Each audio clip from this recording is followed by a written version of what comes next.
saya akan simulasikan aplikasi point of sale untuk cafe dan resto. Di sini sudah ada menu yang tersedia.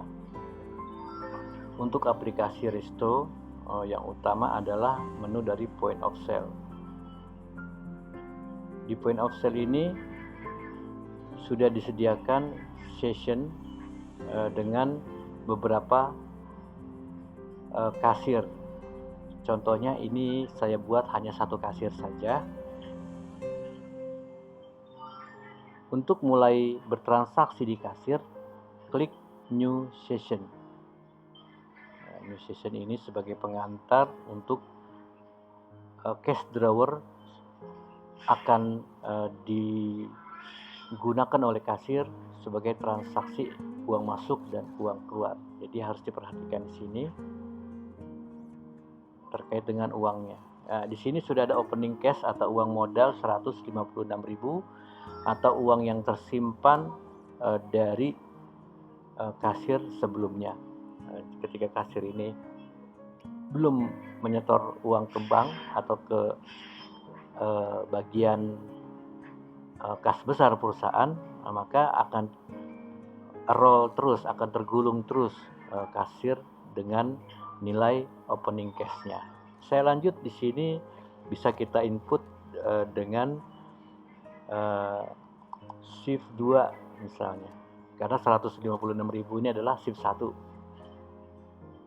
Open session, di sini sudah disajikan dengan tampilan meja-meja dari meja 1 sampai dengan meja 6. Meja ini akan diisi oleh kasir berdasarkan tamu yang datang. Di meja 1 sudah datang tamu dengan jumlah misalnya ada 4 orang. Ya, tamu ini memesan paket ayam bakar dan es teh manis sebanyak 4. Selanjutnya ada tamu di meja 3. Jumlah tamunya ada 2. Yang dia pesan sama dengan paket ayam bakar dan es teh manis. Berikutnya di meja 4, di sini sudah ada tamu yang datang bertiga. Yang dipesan bervariasi. Di sini ayam bakar dengan lalapan 2, yang paketnya 1. Oke. Es teh manisnya 2. Mungkin seperti ini pesanannya. Kita lihat di sini sudah ada 3 meja yang terisi oleh tamu dan 3 meja yang tidak terisi oleh tamu. Terus bagaimana dengan layanan pembayaran?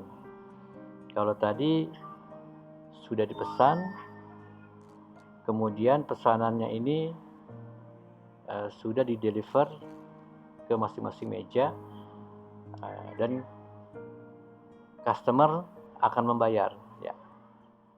Pertama dilakukan adalah membuka mejanya dahulu. Setelah mejanya terbuka, di sini sudah ada tagihan. Ya. Biasanya tagihan ini di-print, yang nanti nilainya ini akan ditunjukkan ke customer. Di-print, sudah print, diterima oleh customer. Kemudian waitress membawa kembali struk tersebut dan diserahkan ke kasir untuk di payment. Ini cara paymentnya. Ada 2 cara pembayaran, bisa dikombinasikan. Misalnya uang cashnya dia memberikan 10.000, maka sisanya adalah non tunai. Ini sudah otomatis akan terisi non tunainya dengan 58.000. Jadi bisa langsung di validate. Baik, selanjutnya tersisa dengan 2 meja. Nah, di satu cerita meja yang 3 dan meja yang 4 ini adalah saling kenal dia. Mereka saling kenal dan ingin meja 3 ini digabung ke meja 4. Kita lihat di meja 3 ini ada 3 tamu, sedangkan di meja 3 adalah 2 tamu. Oke. Meja 3 dan meja 4 ini akan dijoin menjadi satu table secara penomoran ya. Bagaimana caranya? Yang di table 3 itu bisa ditransfer ke table 4. Jadi kira-kira seperti itu konsep dari join table. Nah, ini yang paling sering dilakukan di sistem atau di bisnis restoran. Maka tampilan mejanya akan tersisa satu meja saja yang terdiri dari 2 struk. 2 struk hasil dari transaksi yang sebelumnya di join. Dalam pembayaran di sini bisa dilakukan dengan menggunakan misalnya bill ya. Dalam pembayaran bill diberikan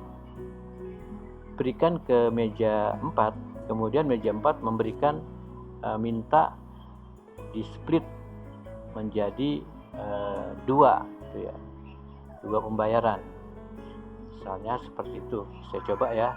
Bagaimana cara split untuk paymentnya. Ya, di sini ada tombol split. 57.000 adalah total dari seluruh transaksi. Saya ambil yang 1, 2. Berarti 30.000 ini dibayarkan oleh 1 orang. Payment dengan uang tunai. Katakanlah dia uang tunainya ada 40.000, jangan 40.000 ya, dia 50.000 kan, kembaliannya harus 20.000. Nah, di sini bisa diminta untuk memberikan tip sebesar 10.000 atau 20.000 bisa juga. Nah, ini tip bisa dimasukkan di sini, maka dikembalikannya adalah 10.000. Validate. Nah, jadi di sini sudah ada informasinya. Uang yang diterimanya 50.000, tip 10.000, kembaliannya 10.000. Oke.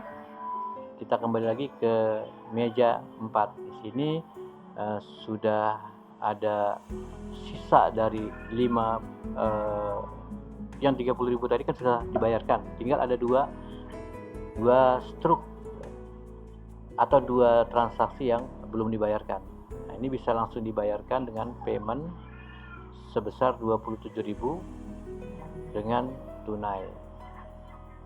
Validate. Ya.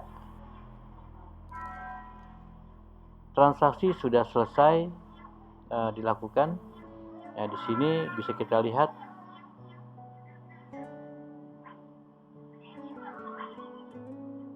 masih ada 1 yang belum dibayarkan. Ya. Oke. Ya, makanya kosong. Maka akan kosong tabel 4-nya karena semua sudah dibayarkan. Selanjutnya saya akan simulasikan terkait dengan beberapa program diskon. Nah, di sini ada beberapa program diskon, misalnya ada rombongan dari acara atau dari tamu yang membawa teman-temannya untuk acara arisan atau acara ulang tahun. Ambil program promonya dengan paket. Ya, di sini 17.000, paket 10. Nah, jadi dia sudah diberikan ada namanya kupon. Kupon ini bisa di input dari media ini. tamu saya isi dulu 10. Makanya di sini saya akan ambil salah satu program promosinya. Ya, di sini program promosinya saya edit dulu. Di sini ada 100 saja. Jadi saya akan ambil satu promo Mei ini, kuponnya. Ini harus di print ya, harus di print.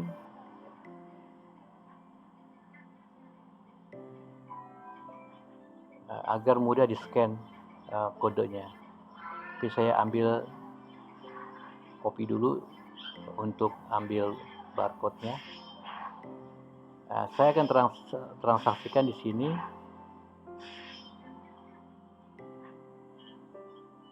Ya. Ada diskon 10% untuk transaksi 170.000. Karena saya batasi dengan maksimum 3.000, maka tidak sampai 17.000 kalau melihat dari 10% diskon ini. Jadi settingannya di sini sudah disiapkan dengan maksimum promo adalah maksimum diskon jumlahnya 3.000. Selanjutnya adalah ke pembayaran. Nah, di sini dibayarkan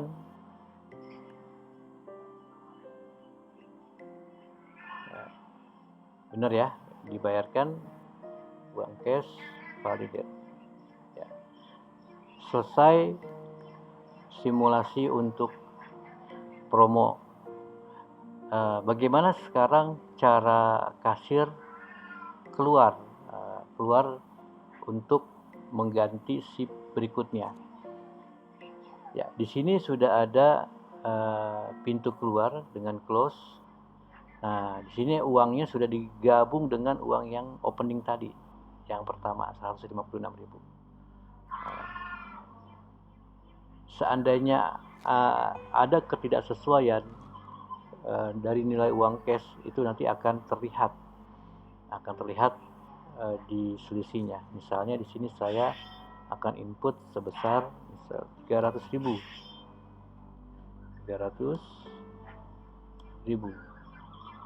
Maka di sini akan ada selisih 134.000. Ketika di close session, di sini tidak diizinkan untuk melakukan close session, kecuali kita di accept di sini paymentnya yang berbeda. Karena kalau kita accept selisihnya ini akan berpengaruh kepada profit and loss di jurnalnya. Jadi saya harus lengkapi sesuai dengan nilainya. Totalnya jadi 434.000, 434.000 seperti ini. Mulai di close session. Ya. Akhirnya tugas kasir selesai. Dan yang terakhir di closing totalnya 434.000. Bagaimana dengan uang yang diambil oleh kasir untuk di-store ke bank? Nah, ini menjadi menjadi pertanyaan penting ketika kita harus mengosongkan nilai uang yang 434.000 ini. Tidak semua uang diambil, biasanya hanya beberapa saja yang diambil untuk di-store ke bank dalam satu nominal tertentu. Misalnya setiap 1 juta di-store ke bank, atau 1 juta dititipkan ke namanya safety box ya. Bagaimana cara mengambil uang ini? Ini harus melalui cara open dahulu sessionnya.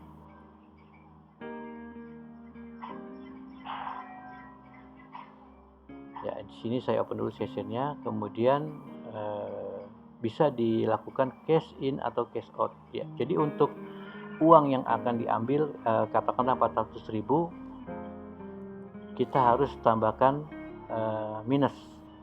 Di sini adalah minus 400.000. Nah, ini bisa dikasih alasannya setoran kas ke bank, ya. Jadi ada cash in dan cash out. Coba ya di cash out. Nah, ini cash out, confirm. Jadi diambil 400.000, saya close. Oke, rupanya ada kesalahan tadi.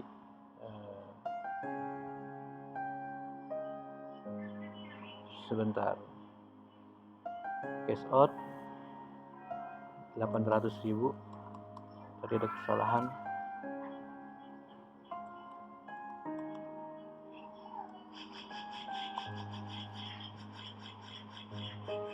Saya close. Nah, ini seperti ini. Jadi harus pilih cash in atau cash out, jangan memberikan tanda minus atau plus. Nah, karena versi 15 sudah diperbaiki, tidak membedakan positif atau negatif. Saya masukkan angka 34.000 karena tersisa di cash drawer ya. 34.000 seperti ini. Close session.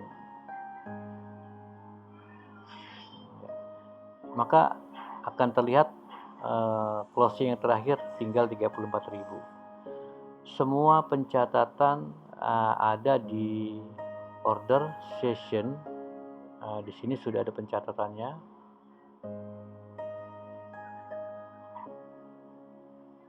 Order session, oh ini tidak ada transaksi ya. Order, payment, yang tunai, non tunai,